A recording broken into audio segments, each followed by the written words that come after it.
Good morning, everyone, and welcome to the Making Credibility Determinations training presented by the VISN HRD team. My name is Luis Torres, and I'll be facilitating today's training alongside my awesome teammate, Samantha Montalvo. We're both glad you're here today, and we'll be going over some highlights about this topic that we hope you'll find helpful to you as HR professionals. But before we begin, I want to go over some housekeeping items. This training is specifically targeted for HR specialists. So if any employees logged on at this time aren't employed in that capacity, we're going to go ahead and give you a few seconds now to exit the presentation. Okay, and additionally, this training will be held at the foundational level. So if you're currently operating at a more advanced level, that's all right. It's fine. You're still invited to stay as there's nothing wrong with a refresher. This training will be recorded, and your attendance is your consent for that recording. If any technical issues arise during any part of the presentation, just please stay online and await instructions from our HRD team. And finally, if any questions come up during any part of the presentation, just make note of them, and we'll give you an opportunity at the end of the training to ask away. And it's with that today we have the pleasure of having Taryn Savage from the VISN 8 ERLR team, and she'll be helping us address questions as well. I do have an important notice. Good morning, notice. everyone. Happy to be here. Absolutely. Thank you, Taryn. We do have an important notice. It has to do with the training and the Executive Order 14251. So this PowerPoint presentation has been designed specifically to train our VISN 8 HR specialists. It is important to emphasize that our training courses don't serve as a replacement for official VA guidance or references such as the VA handbooks, HR notes, or local HR policies. Instead, this material is intended to complement any existing policies or guidelines related to this subject. This presentation should not be used in lieu of policy, regulations, or statutes, nor as policy themselves. For any specific inquiries, we encourage you to reach out to your section leadership or to subject matter experts. Additionally, I would like to take a moment to discuss Executive Order 14251. Now, this was issued on March 27, 2025. This order exempts the Department of Veterans Affairs from Chapter 71 of Title V of the United States Code, specifically the Federal Service Labor Management Relations Statute. It also classifies police officers, firefighters, and security guards as exempted employees, thereby excluding them from its provisions. On August 6, 2025, in accordance with Executive Order 14251, the Secretary of the VA terminated all master collective bargaining agreements along with any amendments, local supplemental agreements, and memoranda of understandings, collectively known as RCBAs, with several unions including AFGE, NAGE, SEIU, NOC, NNU, and NEFI. This termination applies unless these agreements specifically pertain to the aforementioned exempted employees. Now that we got that out of the way, there you have some points of contact for our team. At the helm, you have our awesome Chief, Human Resources Development Chief, Mr. Marcus James. Our HRD team is made up of Specialists Omira Bedward, Lisette Lima, Valerie McKinney, Samantha Montalvo, Angel Torres Morales, and yours truly. Right there at the bottom of the screen, you have our group email address. Should you have any questions about this training or any upcoming trainings, go ahead and send us a few lines and one of us will get back to you accordingly. All right, and it is with our sincerest hope that upon completion of this training, you should be able to explain how to evaluate evidence, explain how to resolve conflicting and contradicting evidence, describe steps needed to make credibility determinations, and explain the Hillen Factors. First thing we want to take a look at, right, is testing and weighing evidence. So the strength and relative weight of evidence can be evaluated by its credibility and competence of the individual presenting the evidence. So again, the first thing we're going to take a look at is credibility. Assessing a person's credibility involves considering various factors. I'm going to give you a few general steps to consider when assessing a person's credibility. So the first things first, verify credentials and qualifications. So for that, we check the person's educational background, their work experience, any types of certifications, and any relevant qualifications that would give some weight to the testimony that you're being given. Okay, so that's the first one. The second one is consistency in statements and behavior. Okay, so as far as statements, evaluating statement reliability is important. So conflicting details or frequent changes in accounts can indicate dishonesty. So observing also body language can further enhance this assessment. Closed body language may contradict verbal claims of openness, right? So ultimately, consistency in words and actions is key to identifying gaps in integrity. Track record, right? Assess the person's history of reliability and honesty. Previous actions and behaviors can provide insight into their credibility. So we always want to take into account who it is that's giving us the statement. Is this an individual that's known throughout the campus as being, kind of like a rebel rouser, or, someone that's kind of in the mix a lot and stuff? You want to make sure that, you siphon through and uh, you're getting the best statements, the most credible statements from the most credible people. Okay. And that's definitely track record is one of them. Nonverbal cues. Again, paying attention to a person's body language, their eye contact, any facial expressions is crucial in effective communication. So, as these nonverbal cues often convey emotions and intentions that words may not fully express, right? So, for instance, somebody's got crossed arms may indicate defensiveness, while a relaxed posture can suggest openness and receptivity. Eye contact can reflect confidence and engagement, while a lack of it may suggest discomfort or disinterest, right? Similarly, facial expressions such as a smile or a frown can provide immediate insights into how someone feels about the conversation or the situation that they find themselves in, right? By observing these cues, you can gain a deeper understanding of the individual's thoughts and feelings, leading to a more empathetic and responsive interaction. This also allows you to respond appropriately and adjust your approach based on their nonverbal feedback, fostering more meaningful and effective communication. If you see that someone's becoming defensive, or if you see that your line of questioning is beginning to get some type of indirect pushback, then you may want to, at that point, change your tactics and see if that would help. Consider cognitive biases, right? So be aware of your own biases that may influence your assessment of the person's credibility. So strive to make fair and impartial judgment. This is should always be at the forefront, right? Put away your biases or any type of reservations that you may have about the individual or the situation as a whole. You're there to get the facts because they're going to be presented at a higher level. So let's make sure that we leave out our biases and any other restrictions that we put on ourselves in order to get down to the truth, right? And seek additional perspectives. So if possible, gather feedback from others who have interacted with the person to gain some more well-rounded assessment. Now, with that, I also say that when you're seeking additional perspectives, make sure that the information that you're getting isn't secondary or tertiary hearsay and rumors or what have you, because those tend to muddy the waters. And when you end up getting, information or statements, a lot of times it's other people's biases, right, that end up, influencing the statements sometimes that they're giving.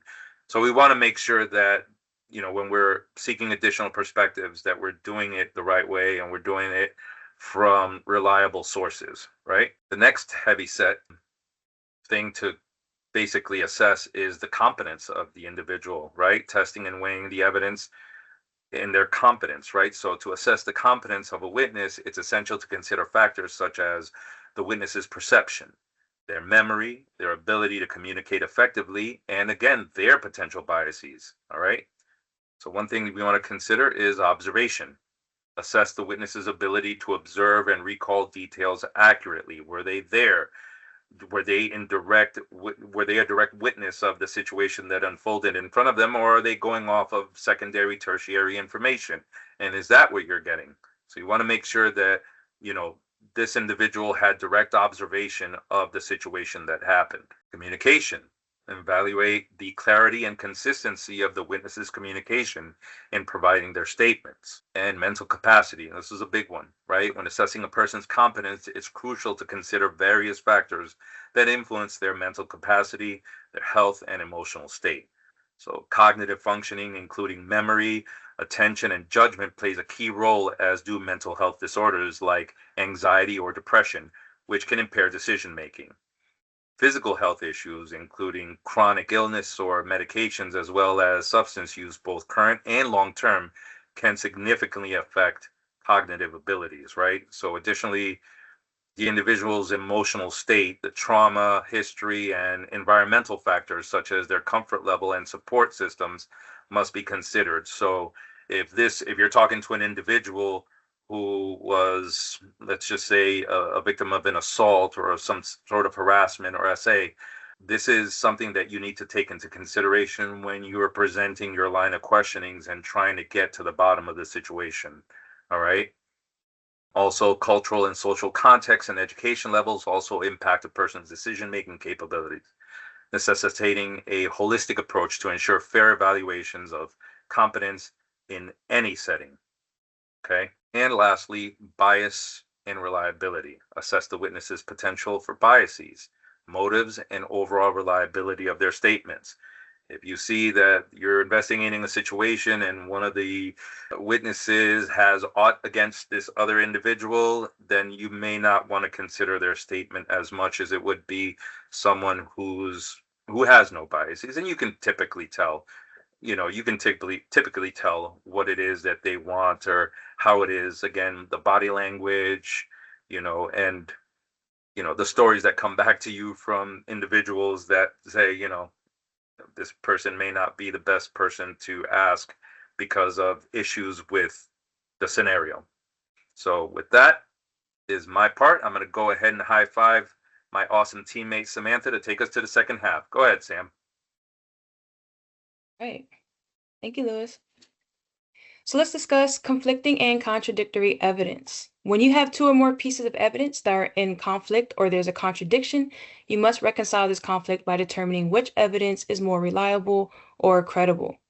To help determine the relative credibility of the witnesses and whose versions of events should be given more weight, one must discuss with the fact finder the following questions for each relevant witness or piece of evidence.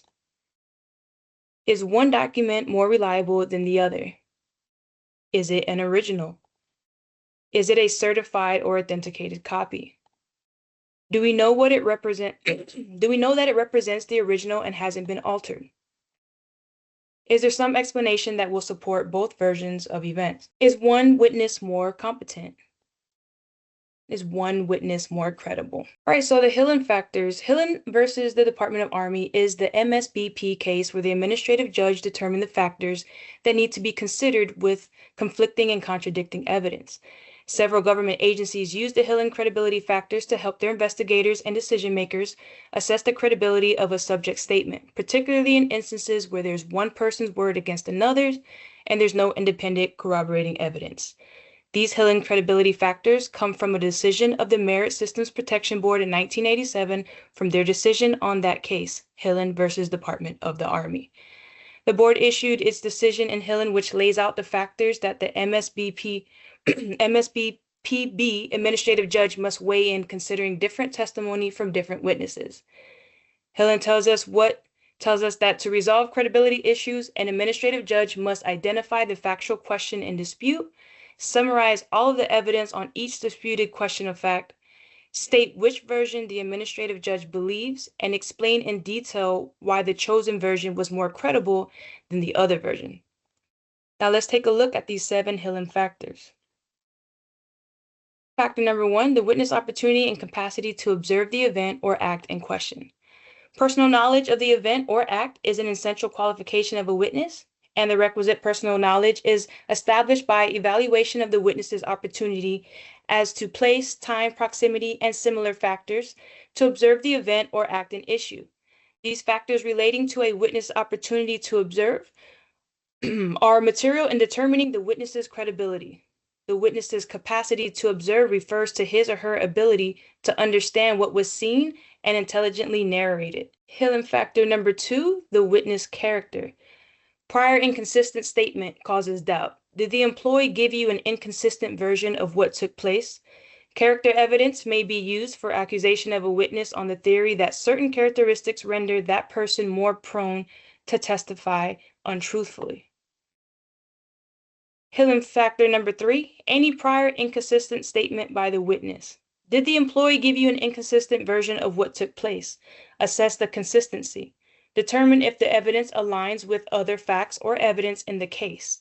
Look for inconsistencies that may impact its credibility. We have Hillen factor number 4, a witness bias or lack of bias.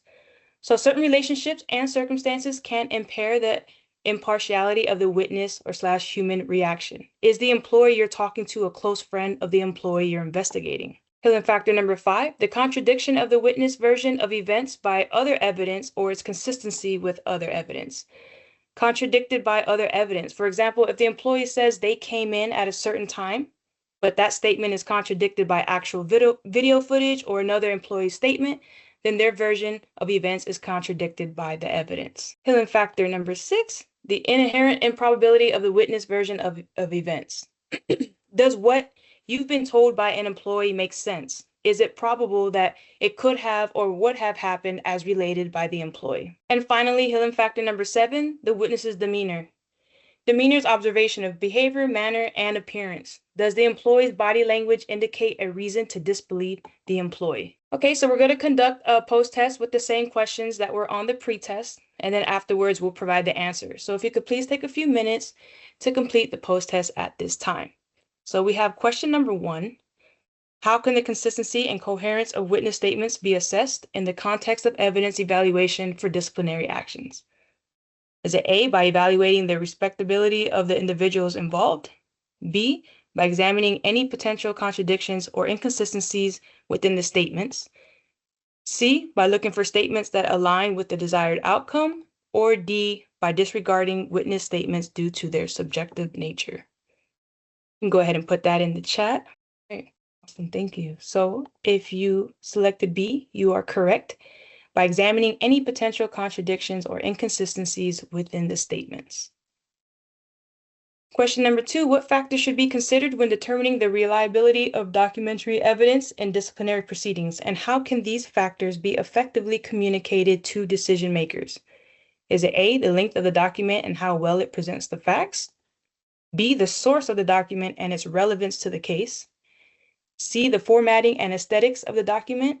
Or D, the age of the document and its popularity among colleagues? All right. Correct answer was B, the source of the document and its relevance to the case. All right. Now we have our final and last question, question number 3. In what ways can the potential biases or conflicts of interest affecting the credibility of the evidence and witnesses be identified and addressed in the process of disciplinary action evidence evaluation? Is it A, by overlooking potential biases for expediency? B, by acknowledging the existence of biases and conflicts of interest? C, by emphasizing personal relationships and trust over objectivity? Or D, by dismissing any concerns about potential biases and conflicts of interest? All right. So we have the answer is B, by acknowledging the existence of biases and conflicts of interest. Thank you guys for participating. We appreciate that. It helps us out a lot. So in summary, we explained how to evaluate evidence, explained how to resolve conflicting and contradicting evidence. We also described steps needed to make credibility determinations. And finally, we explained the 7 Hillen factors. Here's a list of references that we use to create this training, and we will post these references in the chat for you to have and view at your own leisure. We went ahead and placed all the references and the links in a 1-page PDF file that I will be posting in the chat shortly. As we mentioned in all of our trainings, we do not share our PowerPoints, but this recorded training session will be available within the next couple of weeks in the HR SharePoint for HR employees and VISN supervisors. We also want to mention that in that same HR SharePoint is where you can find all of our on-demand offerings, so be sure to look out for the on-demand version if you would like to review this training. We also want to note that we just started sending out monthly newsletters in order to keep you informed with fresh updates every month, including new trainings, highlights, guides, podcast episodes, and any other resources we can create to enhance your learning journey. So please make sure to look out for those as well. All right, at this time, we'll open up the floor for our question and answer segment. We have our SME, Ms. Taryn Savage, here with us from the ER/LR team to assist us with those. If you have any questions, feel free to come off of mute or write that question in the chat. No questions? Okay. No questions, but we definitely want to encourage every single one of you to go check out our SharePoint site. Seriously, it's got podcasts, HRD highlights, a bunch of new modalities that we feel would be up to speed in the modern way of getting information. So you should seriously go take a trip over there and take a look at what we have. I guarantee you'll be pleasantly surprised. Yes, and I also just now posted that one-page PDF that I was referencing that has the references, our contact information, and our HRD survey link. So with that, we would like to thank you for attending this training. And if you could take a few minutes to fill out our HRD survey, we would greatly appreciate it. The survey link, like I stated earlier, is in this one-page PDF document I just posted, as well as our contact information and the references. So again, thank you for attending and happy holidays. Happy New Year.